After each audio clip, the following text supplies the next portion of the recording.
Bagaimana perasaannya Mas menjadi ikon witan sepeda balap? Bangga, senang,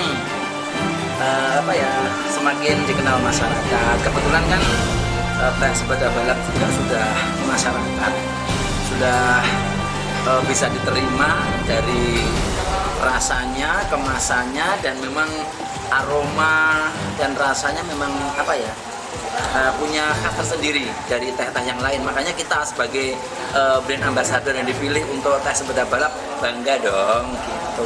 Apalagi kalau mobil yang di branding gambar kita lewat itu banyak, Mas Tejo lewat gitu. Seneng pokoknya. Padahal Mas Tejo nggak di situ. Nggak di situ saya. Gambarnya aja. Gambarnya aja udah seneng kembali kalau menikmati tehnya. Kalau boleh cerita, gimana ceritanya dulu bisa ketemu sama Pak Har sampai akhirnya menjadi ikon? Pertemuannya itu tanpa sengaja. Jadi memang kita ada event yang waktu itu eventnya itu salah satu sponsornya adalah teh sepeda balap. Nah, aku nyanyi di situ. Beliau menemui saya, ngobrol-ngobrol, terus minta tukeran kontak begitu. Nah, kita ngobrol-ngobrol bla bla bla bla bla gitu. Dan memang Pak Hartono ini pribadinya kan supel Mas, jadi cepet akrab gitu kita tuh. Jadi seakan-akan dari pertama ketemu sampai kita komunikasi di WA itu nyambung banget gitu. Terus pas almarhum Mas Didi Kempot meninggal itu, beliau mungkin berpikir bagaimana caranya untuk bisa mencari mungkin sosok yang bisa untuk menjadi brand di wilayah barat, wilayah tengah, dan wilayah timur gitu. Nah, kebetulan di wilayah barat yang dipilih untuk wilayah Jogja dan sekitarnya itu di Mas Tejo. Untuk wilayah Jawa Tengah, Solo dan sekitarnya tuh Mas Bawin. Yang di wilayah timur ada Mbak Jian Audi. Jadi mungkin beliau udah punya pemikiran untuk hal itu gitu. Akhirnya kita dipanggil, diajak ketemuan, terus nyambung. Terus ya udah, kita terpilih tuh alhamdulillah banget. Sebelumnya pernah ketemu secara langsung dengan Wawin dan Jihan?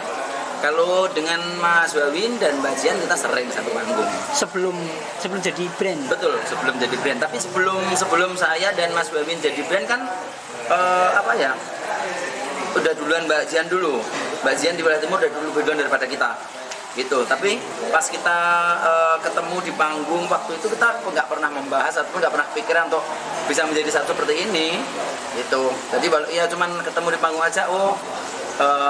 Gestarnya ada Bawin, gestarnya ada di Mas Tejo, ada Jian gitu aja udah. Bisa berkolaborasi dengan mereka dengan baik? Alhamdulillah. Nggak perlu penyesuaian lagi? Mungkin karena kita sudah terbiasa di panggung ya Mas, jadinya nyambung aja. Dalam artian mengalir dan nyambung, tidak harus ada latihannya bagaimana gitu enggak. Gimana ketika tampil di televisi nasional, prosesnya sulit nggak? Kalau untuk TV nasional itu kalau dibilang sulit ya sulit, dibilang mudah ya mudah. Maksudku tuh gini, kalau mungkin ya kalau kita nggak punya channel atau memang kita istilahnya memang mengawali prosesnya dari nol untuk mencapai ke tingkat nasional tuh susah. TV nasional tuh susah, banyak rintangan dan banyak saingan yang pasti.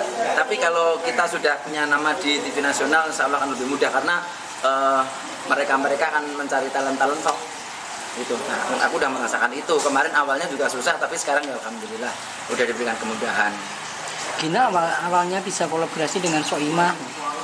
Kalau aku dengan Mbak Soimah itu kan memang dari sebelum kita menjadi satu lagi ya. Dulu kan kita sempat terpisah. Maksudnya sebelum Mbak Soimah itu ke TV nasional kan sebetulnya aku dulu itu malah beliau mendukung mensupport saya waktu itu.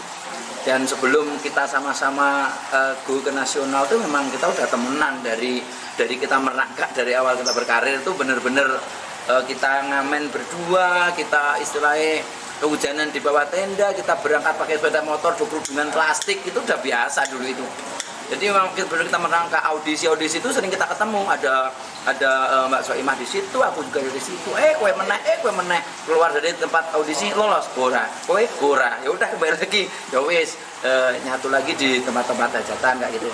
Terus kebetulan karena di Jogja itu kan banyak televisi swasta lokal ya. Nah kita kebetulan banyak acara yang kita pegang antara aku dan Soimah itu. Ada kliknya kan, waktu itu memang kita udah klik dari dulu. Nah terus waktu itu kita ada acara kita pas live ke stasiun TV lokal Jogja itu, ada wartawan dari Jakarta, media waktu itu membawarai aku dan Soimah itu, dan kebetulan di salah satu televisi nasional tuh baru butuh sosok sinden yang gila, yang seru, yang sinden kekinian gitu maksudnya. Nah, Soimahnya dicoba disondengkan ke sana, mak lolos. Nah, aku mulai terpisah dari itu. Aku tetap stay di TV lokal. Nah, beliaunya udah go ke nasional, tapi kita tetap komunikasi, terjalin komunikasi bagus. Itu terus Mbak Soimah sempat berpikir bagaimana caranya ya biar kita bisa satu frame lagi gitu. Ternyata Allah memberikan jalan buat saya untuk go ke sana sekarang, satu frame lagi di salah satu stasiun TV Jakarta itu. Asiknya apa sih di entertain? Sebetulnya asiknya pertama banyak temannya, tapi juga bisa banyak musuhnya. Jadi kalau menurut Dimas Tejo ya, dunia entertainment itu karena mainnya rasa, mainnya hati. Semua seni itu mainnya hati. Jadi berlandaskan dari hati. Otomatis kalau kita tuh tampil, kita tuh diundang di sebuah event, di situ kita baik dengan siapapun akan tambah saudara, cepat mempunyai saudara. Tapi apabila di situ kita tuh terus sombong, terus istilahnya nggak mau kenal dengan teman-teman pengisi acara itu, ya banyak musuhnya nanti.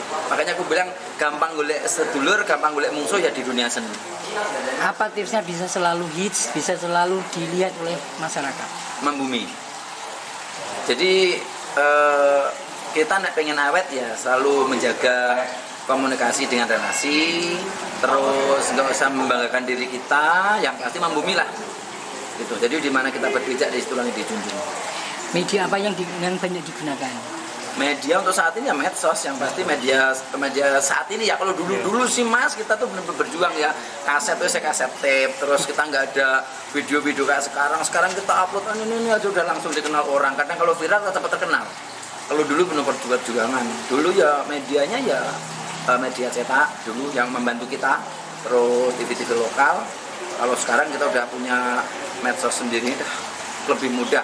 Justru untuk saat ini teman-teman di luar sana kalau pengen eksis itu dipermudah dan sangat mudah.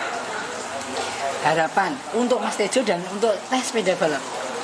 Harapan saya insya Allah saya tetap bisa berkarir, dan apalagi sekarang saya disupport penuh oleh Pak Hartono selaku owner sepeda balap di wilayah Solo, Jawa Tengah. Itu saya merasa sangat-sangat tersupport dengan hal ini. Bahkan gambarku aja terpampang di mana-mana karena tes sepeda balap, otomatis ini akan semakin melebarkan sayap saya. Jadi harapan saya insya Allah ada kerjasama yang baik, semakin ke depannya juga baik, saya bisa membantu tes sepeda balap selalu mensupport saya.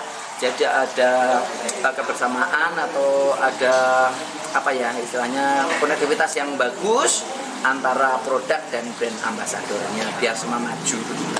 Kalau ditanya sosok Pak Hartono itu gimana sih? Sosok Pak Hartono? Kalau aku ditanya sosok Pak Hartono kayak apa tuh aku tidak bisa mengungkapkan dengan kata-kata. Mungkin terlalu baik ya orangnya. Jadi apa ya, aku namanya kenal kayaknya juga nggak pernah nesu, dan pemerga kurang ngerti lah. Tapi yang gitulah, aku kan dari awal udah cerita bahwa beliau tuh supel orangnya. Jadi pertemuan saya dengan beliau pertama kali tanpa kesengajaan hanya berawal dari akrab. Karena beliau tuh akrab, jadi aku nggak tahu kalau beliau tuh istilahnya ownernya dari tes sepeda balap. Aku cuman ampom itu awal waktu itu, ternyata oh beliau tuh ownernya. Baru ngerti setelah ketemu, diajak ketemuan gitu. Oh iya ya, soalnya beliau tuh low profile ya, jadi kayak misalnya kumpul ketemu dengan anak buah ya menyatu, dengan teman-teman seni apalagi.